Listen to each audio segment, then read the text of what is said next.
We are in the process of creating a whole new generation of vehicles. For the first time in our history, we're looking at how all these vehicles relate to each other and, more importantly, how they relate to the customer. Great design is the gateway to customer desirability. It's about making that emotional connection. People say, what was the inspiration for the new Range Rover? Well, the inspiration is its heritage. And when you look at that original vehicle and look at the vehicle we have today, that lineage is clear. It was a case of capitalizing on the strengths of the previous car, but also into a new vehicle that had its own personality. It's not a static looking car. The volumes of the car are in tension, they're in movement. There are no fussy, contrived, superficial styling elements. We played for a long time on those three key lines of how the sill and the waistline and the roofline work together. And it's the powerful, elegant way that those three lines relate to each other. I think works perfectly when you see the car moving.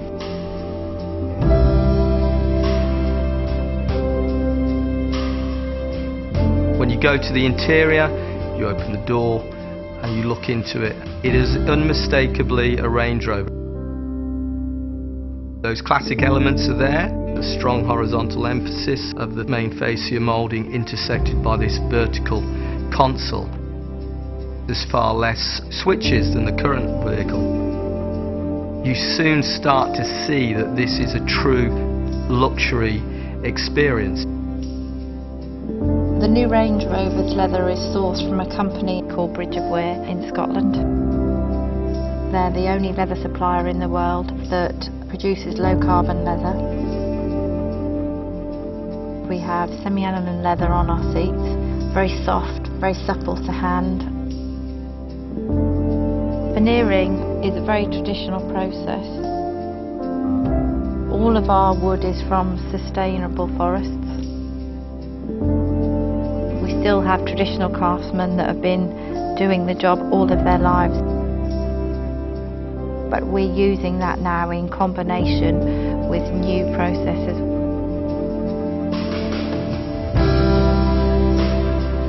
The aluminium architecture, I mean, it's a phenomenal technology really. It's the world's first all-aluminium SUV. It's bonded and riveted to aircraft construction standards. Dynamically, the car is a revelation. Losing hundreds of kilos of weight out of a car has so many benefits. I mean, not only in its carbon footprint, its ecological identity, but also its performance and its handling. The fact that it makes the car a whole lot more agile, more maneuverable, more capable. There's less mass to haul uphill. There are benefits from almost every aspect of the design.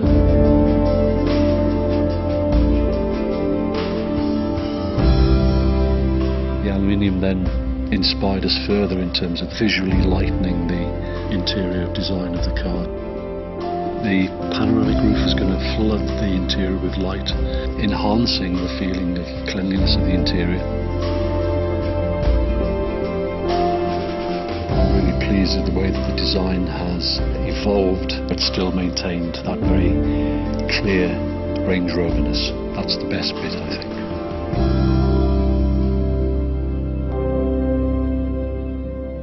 Iconic is a word I think that's used too liberally. But Range Rover is worthy of iconic status. The best has just got better.